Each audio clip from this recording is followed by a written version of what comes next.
अस्सलाम वालेकुम everyone, you are watching doctor Amana Saeed. आज हम बात करने लगे हैं पिगमेंटेशन के हवाले से। पिगमेंटेशन होती क्यों है, इसको क्योर किस तरीके से करना चाहिए, इसका ट्रीटमेंट क्या है, डाइट प्लान क्या होना चाहिए, घर पे रहते हुए इसको क्योर किस तरह से किया जाए, ये सारा कुछ मैं आपको इस वीडियो के अंदर बताऊंगी। सबसे पहले बात करते हैं कि पिगमेंटेशन क्या होती है। पिगमेंटेशन बेसिकली स्किन की ऐसी कंडीशन होती है जिसके अंदर स्किन के ऊपर, स्पेशली फेस के ऊपर, ऐसे डार्क एरियाज अपेयर हो जाते हैं जो नॉर्मल स्किन के कलर से डिफरेंट होते हैं। वो क्यों होते हैं? हमारे पास एक मेलानिन पिगमेंट होता है, एक सब्सटेंस होता है जो हमारे स्किन के सारे कलर को मेंटेन कर रहा होता है। किसी का अगर कलर ज्यादा है, इट्स मीन दैट कि उसका जो मेलानिन पिगमेंट है वो ज्यादा एक्टिव है। अगर किसी का कलर बहुत ज्यादा फेयर है, ब्राइट है, इट्स मीन दैट कि उनका जो मेलानिन पिगमेंट है उसका जो प्रोडक्शन है, उसकी जो एक्टिविटी है वो थोड़ी सी कम है as compare to that person. अब ये देखते हैं कि मेलानिन का फंक्शन क्या होता है। मेलानिन बेसिकली यूवी रेस जो कि सन से आ रही होती हैं उन्हें अपने अंदर एब्जॉर्ब कर लेता है ताकि वो फर्दर आपकी स्किन को डैमेज ना करें, डीएनए को डैमेज ना करें।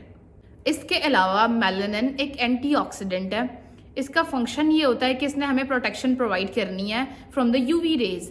इसके अलावा कभी कभार हम देखते हैं कि कुछ फीमेल्स के अंदर एज वेल एज मेल्स के अंदर जब गर्मियों का सीजन होता है तो कलर जो है ना थोड़ा सा डल होना शुरू हो जाता है। उसका कॉज ये है कि हम ज्यादा एक्सपोजर में रहते हैं सन से। मेलानिन ज्यादा से ज्यादा यूवी रेस को एब्जॉर्ब करता है, हाइपर एक्टिविटी होती है और कलर डल होना शुरू हो जाता है। अब ना सिर्फ मेलानिन जो है वो पिगमेंटेशन की तरफ लेके जाता है, इसके अलावा मल्टीपल कॉजेज होते हैं जो पिगमेंटेशन अपेयर कर देते हैं। लाइक मेनोपॉजल जब आता है, जब एक पीरियड साइकिल एक फीमेल के अंदर खत्म हो जाता है आफ्टर 40 to 45, कुछ हार्मोनल चेंजेस आते हैं, उससे पिगमेंटेशन अपेयर हो जाती है। इसके अलावा प्रेगनेंसी के अंदर हो जाती है। अगर आपके इरेगुलर पीरियड्स हैं या फिर एब्सेंस ऑफ द पीरियड्स है तब आपको पिगमेंटेशन अपेयर हो जाती है। पीसीओज वाली फीमेल्स को बहुत जल्दी पिगमेंटेशन आ जाती है। डायबिटिक पेशेंट्स को सबसे कॉमन जो चीज़ हमें देखने को मिलती है वो होती है एजिंग। जैसे जैसे एज बड़ी होती है ये जो डार्क स्पॉट्स होते हैं वो स्किन के ऊपर अपेयर होना शुरू हो जाते हैं। इसके अलावा बात करते हैं स्ट्रेस के हवाले से। स्ट्रेस भी आपकी पिगमेंटेशन के अंदर अपना एक रोल प्ले कर रहा होता है। स्ट्रेस ज्यादा होने से क्या होता है, स्ट्रेस हार्मोन्स रिलीज होते हैं, कोर्टिसोल वगैरह, उनके रिलीज होने से भी मेलानिन की प्रोडक्शन बढ़ जाती है। जब मेलानिन हाइपर एक्टिविटी की तरफ जाता है तो पिगमेंटेशन ऑटोमेटिकली आना शुरू हो जाती है। अब यहाँ एक बहुत इंपॉर्टेंट बात आती है कि कुछ फीमेल्स क्या करती हैं कि सिर्फ एक टॉपिकल ट्रीटमेंट कर लेती हैं। लाइक वो कुछ सीरम्स यूज करती हैं, कुछ नाइट क्रीम्स यूज करती हैं। वो कुछ देर के लिए तो इफेक्टिव होती हैं, लेकिन जैसे ही वो उसका यूज खत्म कर देती हैं पिगमेंटेशन दोबारा वापस आ जाती है, क्योंकि उन्हें पता नहीं होता कि उनकी ये जो पिगमेंटेशन है उसका रियल कॉज क्या है। चलिए पहले बात करते हैं टॉपिकल ट्रीटमेंट की कि कौन से टॉपिकल ट्रीटमेंट्स हैं जो लिटिल बिट इफेक्टिव होते हैं पिगमेंटेशन के अंदर। उसमें आपके विटामिन सी के सीरम्स आ जाते हैं, रेटिनॉल्स आ जाते हैं, ग्लाइकोलिक एसिड आ जाता है, एलोवेरा जेल है, या फिर आपके पास कोई टी ट्री ऑयल है अगर पेशेंट को या किसी भी को भी एक्नी का इशू आ रहा है। इसके अलावा ये सारी चीजें अगर आप यूज करते हैं तो पिगमेंटेशन कुछ अरसे के लिए आपको थोड़ा सा डल होती नजर आती है, यानी कि जाती भी नजर आती है। लेकिन जैसे ही आप इन सीरम्स का यूज खत्म करते हैं पिगमेंटेशन दोबारा आपको क्लियर नजर आ रही होती है कि कितना वो दोबारा से डेवलप करना शुरू हो गई है।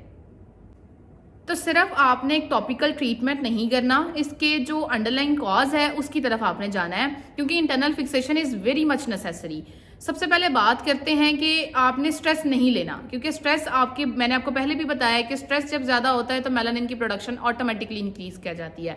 स्ट्रेस आपने नहीं लेना। देन अगर आपके इरेगुलर पीरियड्स हैं या फिर एब्सेंस ऑफ द पीरियड्स हैं, if you are suffering from PCOS, तो आपने एज सुन एज पॉसिबल इसका ट्रीटमेंट कराना है। थर्ड थिंग आती है कि अगर आपकी डाइट में कार्ब्स ज्यादा हैं, यानी कि आप फैटी फूड ज्यादा ले रहे हैं, जब आप कार्ब्स ज्यादा लेते हैं तो इंसुलिन का लेवल बढ़ जाता है। जब इंसुलिन का लेवल बॉडी के अंदर बढ़ता है तो ग्लूकोज का लेवल ऑटोमेटिकली बढ़ता है। जो शुगरी डाइट आप लेते हैं वो सारा कुछ जाके आपके अंदर इम्बैलेंसमेंट कॉज करती है, आपकी बॉडी सही तरीके से उस फूड को मेटाबोलाइज भी नहीं करती है। तो अल्टीमेट सिम्टम्स आपको अपेयर होते हैं जो कि स्किन इश्यूज के तौर पे बाहर आ रहे होते हैं। इसके अलावा आप अपनी डाइट के अंदर जिंक का इस्तेमाल बढ़ाएं। अनार के अंदर बहुत ज्यादा जिंक होता है, खुबानी के अंदर बहुत ज्यादा होता है। अगर आप अपनी डाइट में जिंक लेंगे तो वो भी ऑटोमेटिकली आपकी स्किन को रिपेयर करेगा, पिगमेंटेशन से आपको रिलीफ देगा। The end thing is that कि आपने एक्सरसाइज की तरफ थोड़ा सा फोकस करना है, वॉक इंक्रीज करानी है आपकी। एक्सरसाइज और वॉक से क्या होता है कि आपका स्ट्रेस भी समहाउ रिलीज हो रहा होता है। जब आपका स्ट्रेस कम होगा ऑब्वियसली मेलानिन की प्रोडक्शन ज्यादा नहीं होगी, मेलानिन ज्यादा प्रोड्यूस नहीं होगा तो आपको हाइपर पिगमेंटेशन का इशू ही नहीं आएगा। देन अब लास्ट पे एक इंपॉर्टेंट बात मैं करने लगी हूँ जिसका आजकल बहुत ज्यादा ट्रेंड है, which is a laser therapy.